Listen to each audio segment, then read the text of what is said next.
Back. Ballari ಜಿಲ್ಲಾಸ್ಪತ್ರೆಯಲ್ಲಿ ಕೇವಲ 15 ದಿನಕ್ಕೆ 5 ಬಾಣಂತಿಯರು ಸಾವು.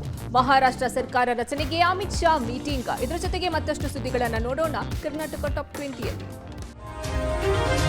ಕಲಬುರಗಿ ಸೆಂಟ್ರಲ್ ಜೈಲು ಅಧೀಕ್ಷಕಿಯ ಕಾರು ಬ್ಲಾಸ್ಟ್ ಮಾಡುವುದಾಗಿ ಬೆದರಿಕೆ ಮೆಸೇಜ್ ಬಂದಿದೆ. ಅನಾಮಧೇಯ ವ್ಯಕ್ತಿಯಿಂದ ಕಲಬುರಗಿ ನಗರದ ಪೊಲೀಸ್ ಇನ್ಸ್ಪೆಕ್ಟರ್ ಮೊಬೈಲ್ಗೆ ಆಡಿಯೋ ಸಂದೇಶ ರವಾನೆಯಾಗಿದೆ. ಈ ಬೆನ್ನಲ್ಲೇ ಅಧೀಕ್ಷಕಿ ಅನಿತಾಗೆ ಸಿಸಿಟಿವಿ ಕಣ್ಗಾವಲಿನಲ್ಲಿ ಕಾರ್ ಪಾರ್ಕ್ ಮಾಡುವಂತೆ ಸೂಚಿಸಲಾಗಿದೆ. ಅನಿತಾ ಕಳೆದ 1.5 ತಿಂಗಳ ಹಿಂದಷ್ಟೇ ಕಲಬುರಗಿ ಜೈಲಿಗೆ ವರ್ಗಾವಣೆಯಾಗಿ ಬಂದಿದ್ರು. ಜೈಲು ಜವಾಬ್ದಾರಿ ತೆಗೆದುಕೊಂಡ ದಿನವೇ ಕೈದಿಗಳ ಹೈಫೈ ಲೈಫ್ ಅನಾವರಣವಾಗಿತ್ತು. ಬಳಿಕ ಜೈಲಿನಲ್ಲಿ ಕಟ್ಟುನಿಟ್ಟಿನ ರೂಲ್ಸ್ ಜಾರಿ ಮಾಡಲಿಕ್ಕೆ ಮುಂದಾಗಿದ್ದಾರೆ. ಜೊತೆಗೆ ನಿನ್ನೆಯಷ್ಟೇ ಜೈಲಿನಲ್ಲಿ ಬೀಡಿ, ಗುಟ್ಕಾ, ಸಿಗರೇಟ್ ಬಂದ್ ಮಾಡಿದ್ದ ಅನಿತಾ ವಿರುದ್ಧ ಕೈದಿಗಳು ಪ್ರೊಟೆಸ್ಟ್ ಮಾಡಿದ್ರು. ಹೀಗಾಗಿ ಕೈದಿಗಳಿಂದಲೇ ಬೆದರಿಕೆಯ ಆಡಿಯೋ ರವಾನೆ ಆಗಿರಬಹುದು ಅಂತ ಅನುಮಾನಿಸಲಾಗಿದೆ. ಮೊನ್ನೆ ನಮ್ಮ ಅಕೌಂಟ್ಗೆ ಫೇಕ್ ಆಗಿ ಫ್ರಾಡುಲೆಂಟ್ ಆಗಿ ಯಾರೋ ಒಬ್ರು ಪರ್ಸನ್ ಅಮೌಂಟ್ ಟ್ರಾನ್ಸ್ಫರ್ ಮಾಡಿ ಅದನ್ನು ನಾನು ಇಮಿಡಿಯೇಟ್ಲಿ ಕಂಪ್ಲೇಂಟ್ ಮಾಡಿದೆ. ಅವರು ಮೇಯ್ನು ಈ ಬೀಡಿ ಸಿಗರೇಟ್ ಬಿಡಬೇಕು ಅಂತ ಹೇಳಿ ಅವ್ರದ್ದು ಮೇಯ್ನ್ ಡಿಮ್ಯಾಂಡ್ ಇತ್ತು. ನಮ್ಮ ಗೌರ್ಮೆಂಟ್ ಕಾರ್ ಏನಿದೆಯಲ್ಲ ಅದನ್ನು ಬ್ಲಾಸ್ಟ್ ಮಾಡ್ತೀವಿ ಅಂತ ಹೇಳಿಬಿಟ್ಟು ಒಂದು ಸುದ್ದಿ ಇದೆ ಅಂತ ಹೇಳ್ತಾ ಇದ್ದಾರೆ. ನಟಿ ಬಿಗ್ ಬಾಸ್ ಸ್ಪರ್ಧಿ ದೀಪಿಕಾ ದಾಸ್ಗೆ ಅಪರಿಚಿತ ವ್ಯಕ್ತಿಯಿಂದ ಜೀವ ಬೆದರಿಕೆ ಕರೆ ಬಂದಿದೆ. ಹಣ ನೀಡುವಂತೆ ಬೆದರಿಸ್ತಾ ಇದ್ದಾರೆ ಅಂತ ಆರೋಪಿಸಿ ಮಾದನಾಯಕನಹಳ್ಳಿ ಠಾಣೆಗೆ ದೀಪಿಕಾ ದಾಸ್ ತಾಯಿ ದೂರು ನೀಡಿದ್ದಾರೆ. ದೀಪಿಕಾ ದಾಸ್ ಹಾಗೂ ಪತಿ ಇಂಗ್ಲೆಂಡ್ ಪ್ರವಾಸಕ್ಕೆ ಹೋಗಿದ್ದ ಸಂದರ್ಭದಲ್ಲಿ ಯಶವಂತ ಎಂಬ ವ್ಯಕ್ತಿ ದೀಪಿಕಾ ದಾಸ್ ತಾಯಿಗೆ ಕರೆ ಮಾಡಿದ್ದಾನೆ. ದೀಪಿಕಾ ದಾಸ್ಗೆ ಯಾಕೆ ಮದುವೆ ಮಾಡಿಸಿದ್ದೀರಿ? ನಿಮ್ಮ ಅಳಿಯ ರಿಯಲ್ ಎಸ್ಟೇಟ್ ಹೆಸರಿನಲ್ಲಿ ಜನರಿಂದ ಹಣ ಪಡೆದು ವಂಚನೆ ಮಾಡಿದ್ದಾನೆ ಅಂತ ಹೇಳಿದ್ದಾನೆ. ಆಗ ನನ್ನ ಅಳಿಯ ಯಾವುದೇ ತಪ್ಪು ಮಾಡಿಲ್ಲ, ತಪ್ಪು ಮಾಡಿದರೆ ಕಾನೂನಾತ್ಮಕವಾಗಿ ಕ್ರಮ ಕೈಗೊಳ್ಳಿ ಅಂತ ಸುಮ್ಮನಾಗಿದ್ದಾರೆ. ಆದರೆ ಇಷ್ಟಕ್ಕೆ ಸುಮ್ಮನಾಗದ ವ್ಯಕ್ತಿ ದೀಪಿಕಾ ದಾಸ್ಗೂ ಕರೆ ಮಾಡಿದ್ದಾನೆ. ನಿಮ್ಮ ಗಂಡ ಹಲವರಿಗೆ ವಂಚನೆ ಮಾಡಿದ್ದಾನೆ, ಆತನ ಹೆಸರಿಗೆ ಕಳಂಕ ತರ್ತೀನಿ ಅಂತ ಬೆದರಿಸಿದ್ದಾನೆ. ಅಲ್ಲದೆ ನಿನ್ನ ಗಂಡನ ಬಗ್ಗೆ ಅಪಪ್ರಚಾರ ಮಾಡಬಾರದು ಅಂದರೆ ಹಣ ನೀಡಬೇಕು ಅಂತ ಬ್ಲ್ಯಾಕ್ ಮೇಲ್ ಮಾಡಿದ್ದಾನೆ. ಸದ್ಯ ದೀಪಿಕಾ ದಾಸ್ ತಾಯಿ ಈ ಬಗ್ಗೆ ಮಾದನಾಯಕನಹಳ್ಳಿ ಠಾಣೆಗೆ ದೂರು ದಾಖಲಿಸಿದ್ದಾರೆ.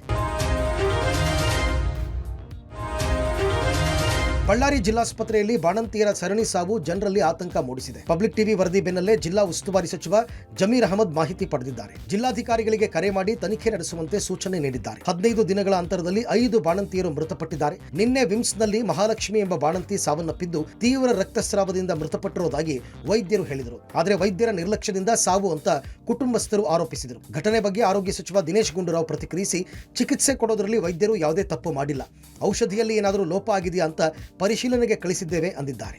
ನಾವು ಒಂದು ಸಮಿತಿಯನ್ನು ರಚನೆ ಮಾಡಿ ರಾಜೀವ್ ಗಾಂಧಿ ವಿಶ್ವವಿದ್ಯಾನಿಲಯ ಹೆಲ್ತ್ ಯೂನಿವರ್ಸಿಟಿ ಇದೆ, ಅವ್ರ ಮುಖಾಂತರ ಅದೊಂದು ತಂಡವನ್ನು ಅಲ್ಲಿ ಕಳಿಸ್ಕೊಟ್ಟು ನೀವು ಇದನ್ನ ಪರಿಶೀಲನೆ ಮಾಡಿ ಅಂತಲೂ ಕೂಡ ಹೇಳೋದು. ಅದನ್ನು ಒಂದು ವರದಿಯನ್ನು ಕೊಟ್ಟಿದ್ದಾರೆ. ಅದೇ ವೈದ್ಯರ ಮತ್ತು ಇನ್ನೊಬ್ಬರು ಯಾವುದು ಲೋಪದೋಷ ಇಲ್ಲ ಅಂತ ಅವ್ರ ಪ್ರೊಸೀಜರ್ ಎಲ್ಲ ಕರೆಕ್ಟಾಗಿ ಮಾಡಿದ್ದಾರೆ. ಅದು ಇನ್ನೊಂದು ಏನಂತ ಹೇಳಿದ್ರೆ ಒಂದು ಕೆಲವು ಔಷಧಿಗಳನ್ನ ನಾವು ಪರಿಶೀಲನೆಗೆ ನಾವು ಕಳಿಸಿದ್ದೀವಿ ಲ್ಯಾಬ್ಗಳಿಗೆ. ಅದನ್ನು ನಮಗೊಂದು ದೃಢೀಕರಣ ಆಗುವಂಥದ್ದಕ್ಕೆ ನಾವು ಅದನ್ನು ಟೆಸ್ಟ್ಗೆ ಕಳಿಸಿದ್ದೀವಿ. ಅದು ನೋಡ್ಕೊಂಡು ನಂತರ ನಿಮಗೆ ನಾನು ತಿಳಿಸ್ತೀವಿ. ಮಹಾರಾಷ್ಟ್ರ ಸರ್ಕಾರ ರಚನೆ ಕಸರತ್ತು ಮುಂದುವರೆದಿದೆ. ಬಹುತೇಕ ದೇವೇಂದ್ರ ಫಡ್ನವೀಸ್ ಮಹಾರಾಷ್ಟ್ರದ ಸಿಎಂ ಪಟ್ಟಾಭಿಷೇಕ ಫಿಕ್ಸ್ ಆಗಿದ್ದು ಅಧಿಕೃತ ಘೋಷಣೆಯಷ್ಟೇ ಬಾಕಿ ಇದೆ. ಏಕನಾಥ್ ಶಿಂಧೆಗೆ ಡಿಸಿಎಂ ಸ್ಥಾನ ನೀಡೋ ಸಾಧ್ಯತೆ ಇದೆ. ನಗರಾಭಿವೃದ್ಧಿ ಖಾತೆ ಜೊತೆಗೆ ರಾಜ್ಯ ಖಾತೆಗೂ ಶಿಂಧೆ ಬೇಡಿಕೆ ಮುಂದಿಟ್ಟಿದ್ದಾರೆ. ಶಿವಸೇನೆಗೆ 10 ರಿಂದ 12 ಖಾತೆ ಸಿಗಲಿದ್ದು ಕಂದಾಯ, ಕೃಷಿ, ಆರೋಗ್ಯ ಖಾತೆಗೆ ಏಕನಾಥ್ ಶಿಂಧೆ ಕಣ್ಣಿಟ್ಟಿದ್ದಾರೆ. ಬಿಜೆಪಿಗೆ 21 ರಿಂದ 22, ಎನ್ಸಿಪಿಗೆ 8 ರಿಂದ 9 ಖಾತೆ ಸಿಗಲಿದೆ ಎನ್ನಲಾಗ್ತಾ ಇದೆ. ಎಲ್ಲ ಓಕೆ ಆದರೆ ಡಿಸೆಂಬರ್ 2ಕ್ಕೆ ಪ್ರಮಾಣ ವಚನ ಸಾಧ್ಯತೆ ಇದೆ. ಇಂದು ಸಂಜೆ ಮಹತ್ವದ ಸಭೆ ಬಳಿಕ ಸರ್ಕಾರ ರಚನೆಯ ಬಗ್ಗೆ ಸ್ಪಷ್ಟ ಚಿತ್ರಣ ಸಿಗಲಿದೆ. ಕೇರಳದ ವಯನಾಡ್ ಬೈ ಎಲೆಕ್ಷನ್ನಲ್ಲಿ ಭರ್ಜರಿ ಗೆಲುವು ಸಾಧಿಸಿದ್ದ ಕಾಂಗ್ರೆಸ್ ನಾಯಕಿ ಪ್ರಿಯಾಂಕಾ ವಾದ್ರಾ ಇಂದು ಲೋಕಸಭೆ ಸಂಸದರಾಗಿ ಪ್ರಮಾಣ ವಚನ ಸ್ವೀಕರಿಸಿದ್ದಾರೆ. ಕೇರಳದ ಸಾಂಪ್ರದಾಯಿಕ ಸೀರೆ ಉಟ್ಟಿದ್ದ ಪ್ರಿಯಾಂಕಾ ಕೈಯಲ್ಲಿ ಸಂವಿಧಾನದ ಪುಸ್ತಕ ಹಿಡಿದು ಪ್ರಮಾಣ ವಚನ ಸ್ವೀಕಾರ ಮಾಡಿದರು. ಲೋಕಸಭೆ ಸ್ಪೀಕರ್ ಓಂ ಬಿರ್ಲಾ ಪ್ರಮಾಣ ವಚನ ಬೋಧಿಸಿದರು. ಈ ಮೂಲಕ ಮೊಟ್ಟಮೊದಲ ಬಾರಿಗೆ ಪ್ರಿಯಾಂಕಾ ಸಂಸತ್ ಪ್ರವೇಶಿಸಿದ್ದಾರೆ. ಪ್ರಿಯಾಂಕಾ ಪ್ರಮಾಣದ ವೇಳೆ ಪತಿ ರಾಬರ್ಟ್ ವಾದ್ರಾ, 2 ಮಕ್ಕಳು, ತಾಯಿ ಸೋನಿಯಾ ಗಾಂಧಿ, ಸಹೋದರ ರಾಹುಲ್ ಗಾಂಧಿ ಹಾಜರಿದ್ದರು. ಪ್ರಿಯಾಂಕಾ ಗಾಂಧಿ 2019ರಲ್ಲಿ ಸಕ್ರಿಯ ರಾಜಕೀಯಕ್ಕೆ ಧುಮುಕಿದರು. ನಂತರ ಕಾಂಗ್ರೆಸ್ ಪ್ರಧಾನ ಕಾರ್ಯದರ್ಶಿಯಾಗಿ ನೇಮಕಗೊಂಡರು. 5 ವರ್ಷಗಳ ನಂತರ ಪ್ರಿಯಾಂಕಾ ಗಾಂಧಿ ಚುನಾಯಿತ ಪ್ರತಿನಿಧಿಯಾಗಿ ತಮ್ಮ ಜರ್ನಿ ಶುರು ಮಾಡಿದ್ದಾರೆ. ರಾಜ್ಯದಲ್ಲಿ ಮಳೆ ನಂತರ ಚಳಿಯ ಆರ್ಭಟ ಜೋರಾಗಿದೆ. ಸಾಮಾನ್ಯವಾಗಿ ಬೆಂಗಳೂರಿನಲ್ಲಿ ವಾಡಿಕೆಯಂತೆ ಡಿಸೆಂಬರ್ 2ನೇ ವಾರ ಚಳಿ ತೀವ್ರವಾಗುತ್ತೆ. ಆದರೆ ಈ ಬಾರಿ ನವೆಂಬರ್ನಲ್ಲೇ ಚಳಿ ಪ್ರಮಾಣ ಹೆಚ್ಚಿದೆ. ಕಳೆದ ವರ್ಷದಂತೆ ಈ ವರ್ಷವೂ ಅದೇ ಪ್ರಮಾಣದಲ್ಲಿ ಚಳಿ ಇರಲಿದೆ ಅಂತ ಹವಾಮಾನ ಇಲಾಖೆ ತಜ್ಞರು ಹೇಳಿದ್ದಾರೆ. ಪ್ರಮುಖವಾಗಿ ಇಂದಿನಿಂದ ಡಿಸೆಂಬರ್ 3ರವರೆಗೆ ರಾಜ್ಯದ 11 ಜಿಲ್ಲೆಗಳನ್ನು ಐಸೋಲೇಟೆಡ್ ಪ್ರದೇಶಗಳು ಅಂತ ಕರೆಯಲಾಗಿದೆ. ಈ ಜಿಲ್ಲೆಗಳಲ್ಲಿ ಸಾಮಾನ್ಯಕ್ಕಿಂತ 2 ರಿಂದ 5 ಡಿಗ್ರಿ ಸೆಲ್ಸಿಯಸ್ ಉಷ್ಣಾಂಶ ಕಡಿಮೆಯಾಗುವ ಸಾಧ್ಯತೆ ಇದೆ. ಬೆಳಗಾವಿ, ವಿಜಯಪುರ, ಧಾರವಾಡ, ಬೀದರ್ ಸೇರಿದಂತೆ ಇನ್ನೂ ಹಲವು ಜಿಲ್ಲೆಗಳಲ್ಲಿ ದಟ್ಟ ಮಂಜು ಬರೋ ಸಾಧ್ಯತೆ ಇದೆ. ಅತ್ತ ತಮಿಳುನಾಡಿನಲ್ಲಿ ಫೆಂಗಲ್ ಸೈಕ್ಲೋನ್ ಪರಿಣಾಮ ಡಿಸೆಂಬರ್ 1ರವರೆಗೂ ಭಾರೀ ಮಳೆಯ ಮುನ್ಸೂಚನೆ ಇದೆ.